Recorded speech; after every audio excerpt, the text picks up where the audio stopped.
तो चलिए एक बार फिर से आप सभी का स्वागत है हमारे यूट्यूब चैनल पर। देखिए आज के इस वीडियो में बात करेंगे क्लास 11th पॉलिटिकल साइंस यानी कि राजनीतिक विज्ञान का क्वेश्चन पेपर को मिलाने का प्रयास करेंगे। आप सभी आज कितना गलत मारे हैं और कितना सही मारे हैं सारा का सारा पता चल जाएगा इस वीडियो में। देखिए पहला जो आपका प्रश्न पूछा गया था कि डॉक्टर भीमराव अम्बेडकर किस समिति के अध्यक्ष थे। तो देखिए हम सभी को पता है वो थे प्रारूप समिति के अध्यक्ष, यानी कि ऑप्शन नंबर 1 जो है आपका सही सा उत्तर हो जाएगा। ठीक है, इस प्रश्न को मैंने बताया भी था। देखिए दूसरा प्रश्न आपका क्या पूछा गया था कि संविधान सभा की पहली बैठक कब हुई थी। तो मैंने कल जो वीडियो बनाया था उसमें बार बार मैं बोल रहा था कि 9 दिसंबर 1946 में आपका प्रथम अधिवेशन यानी कि प्रथम बैठक हुआ था। ठीक है, यानी कि ऑप्शन नंबर 3 आपका सही सा उत्तर हो जाता। चलिए अगला प्रश्न की बात करेंगे। तीसरा जो आपका प्रश्न पूछा गया था कि किस देश का संविधान अलिखित है। तो इस प्रश्न को भी मैंने बताया था जो अलिखित है वो ब्रिटेन का संविधान है। ठीक है, जिसे हम लोग इंग्लैंड भी कहते हैं। तो ऑप्शन नंबर 4 आपका सही सा उत्तर हो जाता है। चलिए अगला प्रश्न की बात करेंगे। तो चौथा जो आपका प्रश्न पूछा गया था कि किस देश के संविधान से भारत के संघ व्यवस्था प्रारूप लिया गया। तो देखिए हम सभी को पता है वो लिया गया कनाडा से। ठीक है, तो ऑप्शन नंबर जो 3 है आपका सही सा उत्तर हो जाएगा। ठीक है, चलिए इसको भी मैंने बताया था। चलिए अगला प्रश्न की बात करेंगे। तो पांचवा जो आपका प्रश्न पूछा गया था कि किसने कहा कि संविधान के बिना कोई राज्य नहीं हो सकता है। तो ये प्रश्न मैंने तो कल फर्स्ट नंबर बताया था वो आपका जनरलिक हो जाएगा। ठीक है, तो ऑप्शन नंबर जो 4 है आपका सही सा उत्तर हो जाएगा। चलिए इसी प्रकार आप क्या कीजिए मिला लीजिए फटाफट और लास्ट में मुझे कमेंट करके बता दीजिएगा कि आपका कितना सही है और कितना गलत है। ठीक है, चलिए छठा प्रश्न की बात करेंगे। तो यहाँ आपका प्रश्न पूछा गया था कि संविधान सभा में ठीक है समाजवादी विचारों को अपनाने का प्रबंधन ठीक है समर्थक कौन थे। तो इसका राइट आंसर ऑप्शन नंबर 4 दिखा दिया पंडित जवाहरलाल नेहरू आपका सही सा उत्तर हो जाएगा ऑप्शन नंबर 4। चलिए सातवां प्रश्न की बात करेंगे। तो यहाँ पे आपका प्रश्न क्या पूछा गया था कि किस संशोधन द्वारा भारतीय संविधान की प्रस्तावना में पंथ निरपेक्ष शब्द जोड़ा गया। तो ये प्रश्न भी मैंने बताया था वो 1976 में हुआ था 42वां संविधान संशोधन। ठीक है, तो ऑप्शन नंबर 1 आपका सही सा उत्तर हो जाता। पंथ निरपेक्ष धर्म निरपेक्ष सारा सारा जोड़ा गया तो ऑप्शन नंबर 1 आपका सही सा उत्तर हो जाएगा। चलिए अगला प्रश्न की बात करेंगे। तो 8वां नंबर प्रश्न क्या पूछा रहा कि भारतीय संविधान में वर्णित निम्न में से कौन सा अधिकार मौलिक अधिकार नहीं है। तो मैंने बताया था जो मौलिक अधिकार है वो पहले संपत्ति का था लेकिन अभी नहीं है। ठीक है, तो ऑप्शन नंबर जो आपका 2 दिखाई दे रहा है आपका सही सा उत्तर हो जाता है। ठीक है, तो इस प्रकार ऑप्शन नंबर 2 आपका सही सा उत्तर हो जाएगा, संपत्ति के अधिकार को हटा दिया गया। चलिए अगला देखिए 9वां जो आपका प्रश्न पूछा गया था कि संविधान के किस अनुच्छेद द्वारा अस्पृश्यता का उन्मूलन किया गया। देखिए अस्पृश्यता का मतलब होता है छुआछूत और छुआछूत का बारे में बताया गया आपका अनुच्छेद 17 में। ठीक है, तो ऑप्शन नंबर यहाँ पे 3 दिखाई दे रहा है आपका सही सा उत्तर हो जाता है। चलिए अगला बात करेंगे। देखिए प्रश्न की पूछा गया कि संविधान के किन प्रावधानों को न्याय योग्य नहीं माना गया। तो न्याय योग्य नहीं माना गया आपका हो जाएगा ऑप्शन नंबर आपका 3। ठीक है, 2 जो है आपका सही सा उत्तर हो जाएगा राजनीतिक के निर्देशक सिद्धांत। ठीक है, तो राज्य के जो नीति निर्देशक सिद्धांत है आपका सही सा उत्तर हो जाता है। चलिए अगला बात करेंगे प्रश्न की। और यहाँ पे जो 11वां नंबर प्रश्न आपको पूछा रहा है कि मत देने का अधिकार कैसा अधिकार है। तो देखिए मत देने का अधिकार है वो आपका राजनीतिक अधिकार है। ऑप्शन नंबर जो 3 है आपका सही सा उत्तर हो जाएगा। चलिए अगला बात करेंगे प्रश्न की। तो यहाँ पे जो आपका प्रश्न पूछा गया कि एक व्यक्ति एक वोट का सिद्धांत ठीक है किसके संबंधित है। तो देखिए वो जो संबंधित है वह राजनीतिक समानता से संबंधित। ठीक है, तो ऑप्शन नंबर जो 2 दिखाई दे रहा है आपका सही सा उत्तर हो जाता। अगला प्रश्न की बात करेंगे। तो 13वां जो आपका प्रश्न क्या पूछा रहा है कि मौलिक अधिकार में संशोधन में कौन सा सक्षम है। ठीक है, तो संशोधन में जो सक्षम है वो है आपका संसद, यानी कि ऑप्शन नंबर जो 3 दिखाई दे रहा है आपका सही सा उत्तर हो जाएगा। ठीक है, आपका ये उत्तर होगा ऑप्शन नंबर 3। चलिए अगला प्रश्न की बात करेंगे। यहाँ पे जो आपका प्रश्न पूछा है कि भारत में मुख्य निर्वाचन आयुक्त को हटाने की शक्ति किसे प्राप्त है।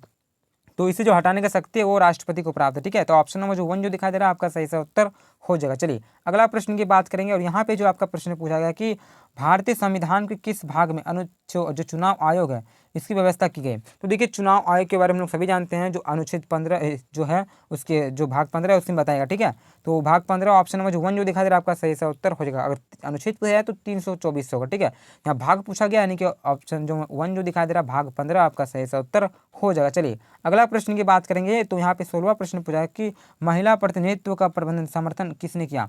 तो इसका सही उत्तर ऑप्शन नंबर जो 4 दिखा रहा है डी आपका सही सा उत्तर हो जाएगा। ठीक है, डी जो दिखाई दे रहा है ऑप्शन नंबर 4 ठीक है जे.एस. मिल आपका सही सा उत्तर हो जाएगा। अगला प्रश्न की बात करेंगे, फटाफट मिलाते रहिए। चलिए 17वां प्रश्न पूछा रहा है कि निम्न में से किसको किसी मृत्युदंड ठीक है पाए अपराधी को क्षमादान करने की शक्ति प्राप्त है। तो देखिए कोई व्यक्ति कोई अगर माफ़ी वगैरह चाहता है या तो फिर कोई किसी को मर्डर कर दिया अगर चाहता है कि उसे फांसी ना हो या तो फिर कुछ ना हो तो वो जो उसको क्षमादान कर सकता है वो कर सकता है राष्ट्रपति। ठीक है, तो वो दंडित को वो जो क्षमा कर सकता है वो कौन कर सकता है, राष्ट्रपति को ये अधिकार दिया गया है। इसीलिए देखते हैं ना कभी कभी क्या होता है कि बोले जाते राष्ट्रपति ने खारिज कर दिया ठीक है, जैसे कि 3 आज व्यक्ति को जो फांसी दिया गया था निर्भया हत्याकांड में, तो बोला था ना कि राष्ट्रपति को लिखा गया, हाँ, तो बस राष्ट्रपति का ही लास्ट चांस होता है कि वो किसी को क्षमा कर सकता है। तो ऑप्शन नंबर 1 जो दिखाई दे रहा है आपका सही सा उत्तर हो जाएगा। चलिए अगला बात करेंगे आपका 18वां नंबर प्रश्न की, और यहाँ पे जो आपका प्रश्न पूछा रहा है कि किस अनुच्छेद के अंतर्गत राज्यों के राष्ट्रपति जी के शासन लागू किया जाता है। देखिए राज्यों के अंतर्गत बात किया गया था, उससे इसका ऑप्शन नंबर 1 जो आपका 4 दिखाई दे रहा है आपका सही सा उत्तर हो जाए। ठीक है, जो अनुच्छेद 356 है इसके अंतर्गत जो राज्य के जो राष्ट्रपति शासन लागू होता है। ठीक है, तो ऑप्शन नंबर 4 आपका सही सा उत्तर हो जाएगा। देखिए इसका गलत मत कर दीजिएगा, ये तो किसी ने गलत मारा था, लेकिन ऑप्शन नंबर 4 आपका सही सा उत्तर हो जाएगा, अनुच्छेद 356। चलिए अगला प्रश्न की बात करेंगे तो 19वां नंबर प्रश्न क्या पूछा रहा है कि राजनीतिक दलों के चुनाव चिन्ह संबंधी कोई भी विवाद का निपटारा कौन करता है। तो देखिए राजनीतिक से रिलेटेड जितने भी चीज़ें होंगे, चाहे चुनाव चिन्ह हो, चाहे ये कि चुनाव कैसे किया जाएगा, कैसे क्या व्यवस्था होगा, तो सारा का सारा कार्य करने का है चुनाव आयोग का। ठीक है, तो ऑप्शन नंबर जो यहाँ पे 4 दिखा दे रहा भारत का चुनाव आयोग आपका सही सा उत्तर हो जाएगा। ठीक है, इसका मतलब ऑप्शन नंबर 4 दिखा दे रहा आपका सही सा उत्तर हो जाएगा। चलिए फटाफट मिलाते रहिए। चलिए अगला प्रश्न की बात करेंगे तो 20वां प्रश्न आपका पूछा रहा है कि भारत का उपराष्ट्रपति किस सभा का पदेन सभापति होगा। तो मैंने बताया था आप सभी को, वो एक राज्यसभा का। ठीक है, तो ऑप्शन नंबर जो 2 दिखाई दे रहा है आपका सही सा उत्तर हो जाएगा। चलिए अगला प्रश्न की बात करेंगे 21वां नंबर प्रश्न पर रहा कि पोलिस शब्द निम्नलिखित में से किस भाषा से संबंधित है। तो देखिए पोलिस जो है ना वो आपका फ्रेंच भाषा से संबंधित, कौन सी भाषा से, फ्रेंच भाषा से, यानी कि आपका ऑप्शन नंबर जो 4 दिखाई दे रहा है आपका सही सा उत्तर हो जाएगा। ठीक है, चलिए बात कर लेते हैं अगला प्रश्न की, और 22वां नंबर प्रश्न क्या पूछा जा रहा है कि किसी आधुनिक राजनीतिक का पिता कहा जाता है। तो देखिए आधुनिक राजनीति का जो पिता कहा जाता है वो कहा जाता है आपका अरस्तु को, यानी कि ऑप्शन नंबर जो 3 दिखाई दे रहा है आपका सही सा उत्तर हो जाएगा। चलिए बात करते हैं अगला प्रश्न की, और यहाँ पे जो आपका क्या प्रश्न पूछा जा रहा है कि अरस्तु निम्न में से किस पुस्तक का लेखक है।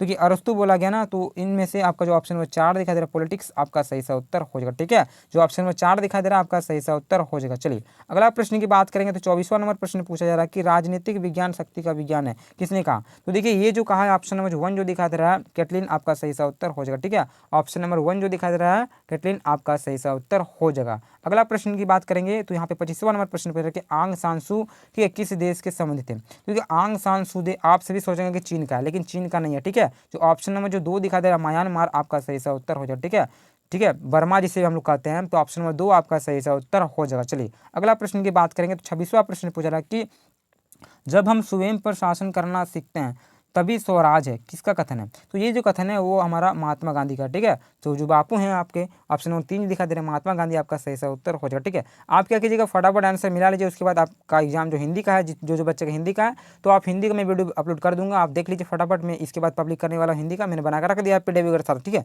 तो फटाफट क्या कीजिएगा इससे मिला लीजिए, उसके बाद आपका जो हिस्ट्री का होगा तो हिस्ट्री का भी मिला लीजिएगा। चलिए अगला बात करते हैं प्रश्न की। यहाँ पे प्रश्न पूछ रहा है कि स्वतंत्रता का अर्थ ठीक है बंधनों का अभाव है, ये किसका कथन है। ठीक है, तो देखिए स्वतंत्रता का अर्थ बंधनों का जो अभाव है, ये जो अर्थ है वो है होब का। ठीक है, तो ये कथन किसने कहा था, वो कहा था होब ने। तो ऑप्शन नंबर जो 2 दिखाई दे रहा है होब आपका सही सा उत्तर हो जाएगा। चलिए अगला बात करेंगे नेक्स्ट क्वेश्चन की, तो नेक्स्ट जो क्वेश्चन आपका पूछा जा रहा है कि हिंद स्वराज पुस्तक के लेखक कौन है। ठीक है, ये तो फिर किसने लिखा। तो देखिए हिंद स्वराज के जो लेखक है ये तो लिखा है वो लिखे महात्मा गांधी। ठीक है, तो ऑप्शन नंबर 3 दिखाई दे रहा है महात्मा गांधी आपका सही सा उत्तर हो जाएगा। नेक्स्ट क्वेश्चन की बात करेंगे तो आपका क्वेश्चन पूछा जा रहा है कि किसने कहा कि जहाँ कानून नहीं है वहाँ स्वतंत्रता नहीं है। तो इसका सही सा उत्तर ऑप्शन जो 1 इधर लॉक आपका सही सा उत्तर हो जाएगा। ठीक है, ऑप्शन नंबर जो 1 दिखाई दे रहा है आपका सही सा उत्तर हो जाएगा। नेक्स्ट क्वेश्चन की बात करेंगे तो नेक्स्ट जो आपका क्वेश्चन पूछा जा रहा है कि देख लेते क्या पूछा जा रहा है, निम्न में से राजनीतिक समानता कौन है। तो देखिए राजनीतिक समानता की बात कर सकते हैं तो ये सभी के सभी आपका सही सा उत्तर ऑप्शन नंबर जो डी हो जाता है 4 सही सा उत्तर हो जाएगा। नेक्स्ट क्वेश्चन की बात करें 31 नंबर क्वेश्चन है, यहाँ पे पूछा जा रहा है कि किस सिद्धांत के अनुसार ठीक है वर्ग विहीन समाज में ही न्याय उपबंध हो सकता है। तो इसका ऑप्शन नंबर 3 मार्क्स ठीक है मार्क्सवादी आपका सही सा उत्तर हो जाएगा। ठीक है, इसका राइट आंसर ऑप्शन नंबर जो 3 दिखा मार्क्सवादी आपका सही सा उत्तर हो जाएगा। चलिए बात करते हैं अगला प्रश्न की, और यहाँ पे जो नेक्स्ट क्वेश्चन आपका पूछा जा रहा है कि स्वतंत्रता के सकारात्मक दृष्टिकोण के ठीक है पक्षधर निम्न में से कौन सा नहीं है। तो वो नहीं है आपको बताना, वो है जॉन लॉक। तो ऑप्शन नंबर जो 2 दिखाई दे रहा है आपका सही सा उत्तर हो जाएगा। ठीक है, नेक्स्ट क्वेश्चन की बात करते हैं 33 नंबर क्वेश्चन का, और 33 नंबर क्वेश्चन बताया कि किसने कहा राजनीतिक विज्ञान ठीक है आरंभ और अंत राज्य के साथ होता है। तो देखिए इसका उत्तर की बात कर सकते हैं तो आपका गार्नर हो जाएगा। ठीक है, तो ऑप्शन नंबर जो 3 दिखाई दे रहा है गार्नर आपका सही सा उत्तर हो जाता है। चलिए 34वां प्रश्न की बात करेंगे, यहाँ पे जो आपका प्रश्न पूछा जा रहा है कि भारतीय संविधान के अनुच्छेद ठीक है, किस अनुच्छेद में कहा गया है कि कानून के समक्ष सभी व्यक्ति समान हैं? तो देखिए वो कहा गया है वो 14, ठीक है। तो ऑप्शन नंबर जो यहाँ पे आर्टिकल 14 दिखा दे रहा है, आपका सही सा उत्तर हो जाएगा option number 1 is right answer. Next question की बात करते हैं। नेक्स्ट जो आपका क्वेश्चन पूछ रहा है कि निर्धनता निवारण किस प्रकार के न्याय का एक अंश है? तो देखिए इसका जो उत्तर की बात कर सकते हैं तो ऑप्शन नंबर जो 3 दिखा दे रहा है आर्थिक न्याय आपका सही सा उत्तर हो जाएगा ऑप्शन नंबर 3। नेक्स्ट क्वेश्चन की बात करते हैं 36 नंबर क्वेश्चन का। यहाँ पे क्वेश्चन आपका पूछा जा रहा है कि कौन स्वतंत्रता की सुरक्षा नहीं देता है? तो नहीं देता और राजनीतिक पार्टियां नहीं देती, ठीक है। तो ऑप्शन नंबर यहाँ पे जो डी दिखाई दे रहा है आपका सही सा उत्तर हो जाएगा, ठीक है। तो 36 का ऑप्शन नंबर जो 4 दिखाई दे रहा है आपका राजनीतिक पार्टी सही सा उत्तर हो जाता है। चलिए नेक्स्ट क्वेश्चन पूछा जा रहा है कि लीबर शब्द का शाब्दिक अर्थ निम्न में से क्या है? तो देखिए इसका शब्द का जो अर्थ की बात कर सकते हैं तो सभी प्रकार के बंधनों का अभाव, ठीक है। तो ऑप्शन नंबर यहाँ पे 3 दिखाई दे रहा है आपका सही सा उत्तर हो जाएगा। चलिए अगला प्रश्न की बात करते हैं। यहाँ पे जो आपका क्वेश्चन पूछा जा रहा है क्या है कि भारत में किनके चुनाव में, ठीक है, आनुपातिक प्रतिनिधित्व प्रणाली चुनाव प्रणाली अपनाया जाता है? तो देखिए इसका उत्तर की बात कर सकते हो ऑप्शन में जो 4 दिखाई दे रहा है राष्ट्रपति आपका सही सा उत्तर हो जाता, ठीक है। तो 38 का ऑप्शन में जो 4 दिखाई दे रहा है आपका सही सा उत्तर हो जाता। चलिए अगला 2 प्रश्न बचे, इसे भी देख लेते फटाफट मिला लीजिए, फिर आपके हिंदी का तैयार जम के कीजिए क्योंकि मैं हिंदी का वीडियो बना दिया हूँ। साथ ही साथ आप मैं इससे पहले और भी 2 मॉडल पेपर हिंदी का बना दिया हूँ, तो सारा का सारा आप वीडियो देख लीजिएगा जैसे कि आपको दिक्कत ना हो कल के लिए, ठीक है। चलिए नेक्स्ट क्वेश्चन पूछा रहा है कि आधुनिक राजनीतिक वैज्ञानिक कौन है? तो देखिए इन ऑप्शन में से बात कर सकते हो ऑप्शन में जो 2 दिखाई दे रहा है आपका सही सा उत्तर हो जाता, ठीक है। डेविन जो दिखा दे रहा है आपका सही सा उत्तर हो जाता। चलिए आज का आखिरी प्रश्न और 40वां प्रश्न क्या पूछ रहा है देख लेते हैं। पूछा रहा है कि किसने कहा कि न्याय समान, ठीक है, समानता है क्योंकि सभी इसे बिना तर्क स्वीकार करते हैं? तो देखिए 40 का ऑप्शन में जो 2 दिखा दे रहा है अरस्तु आपका सही सा उत्तर हो जाता, ठीक है। Option number 2 is right answer. इस प्रकार से आपका जितने भी प्रश्न होते हैं सारा का सारा हम लोग मिला लिए। आप फटाफट कमेंट करके बता दीजिए मुझे कितना हुआ कितना नहीं हुआ। साथ ही आप फटाफट से जाइए और आपका हिस्ट्री का मैं वीडियो अपलोड कर रहा हूँ कुछ मिनटों में, आप हिस्ट्री का मिला लीजिए, ठीक है। तो तब तक के लिए धन्यवाद। इसी प्रकार दूसरे वीडियो में तो जय हिंद जय भारत।